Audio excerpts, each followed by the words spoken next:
My name is Joost, Joost van Einde. I'm from Boeghout, which is near the city of Antwerp in Flanders.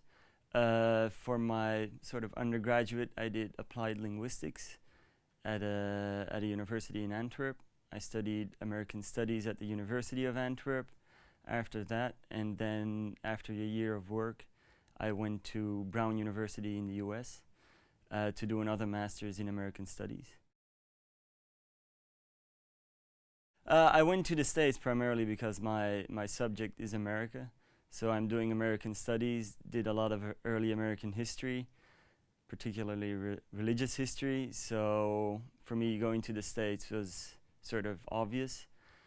Thanks to a couple of professors here in Belgium, I was able to go. They supported me in applying for scholarships, especially with Fulbright. And in the last minute, I got my Fulbright scholarship and I was able to go. I went to Brown University. I don't know exactly why, but it just felt like a good university. I heard many good things about it, and they had a program which allowed you a lot of freedom in the subjects you chose and what courses you took. So, given my subject field, I need a lot of freedom to do, well, basically whatever I want, because religious studies is not that common anymore, especially in the field of American Studies. So Brown for me was perfect. They allow you a lot of freedom. They have a very hands-on approach. They're small classes, so you're going to have a lot of discussion, which is something you have to get used to when you first go to the US, but eventually you manage and you speak up more in class. So no, Brown was for me a perfect choice. It took a long time getting in and making the choice, but in the end it turned out all right. Brown requires a few tests you have to take. One of them is the TOEFL test, the teaching of English as a foreign language. That one is relatively easy, I thought, but then again, I had a major in English, so for me, English is a little less of a problem than for someone else who hasn't had English. But all in all, I think the English test, the TOEFL, is pretty easygoing. You get tested on 4 subjects, I think: reading, writing, comprehension, and speaking, I think. So, well, if you sort of prepare beforehand, whatever you can, do some vocabulary or whatever, you should do fine. I felt that the GRE was a bit harder. I had to do my test last minute, so I went all the way to Paris to take it. Took me about 4 hours, the test, so it's pretty comprehensive. You have math, which was not my strong suit. You have language, and then you have, I think, analytical skills, which is basically writing a short essay or a paper, about 1 or 2 pages, I think. Fulbright, or the commission at least, was very helpful. They lent me one of their GRE preparation books for a couple of months, which is quite useful. You get vocabulary lists, you get examples of questions you might get.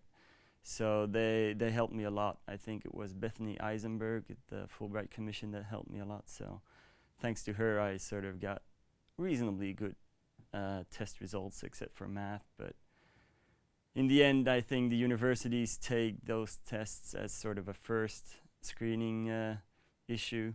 I don't think it's the final. I mean, they won't say, okay, you had bad tests, you can't attend, but it's sort of a first indicator to see whether you'll be up for it. But in the end, it turned out well. If you do the preparation, you should be fine. Well, for the application for the Fulbright process, you just need, I had the good luck that there was a professor of mine who was close to someone from the Fulbright, so he sort of guided me, told me what to do, what to write.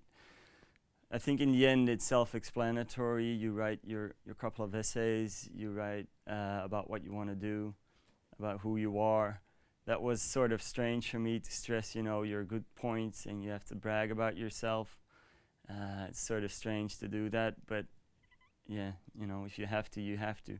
But Fulbright, I felt I had another application with another organization, and I felt the atmosphere was a lot harsher there, a bit more academic, I guess, or well, it seemed like they were really out to, you know, pinpoint you on a certain specific point, while at Fulbright it was a very loose atmosphere.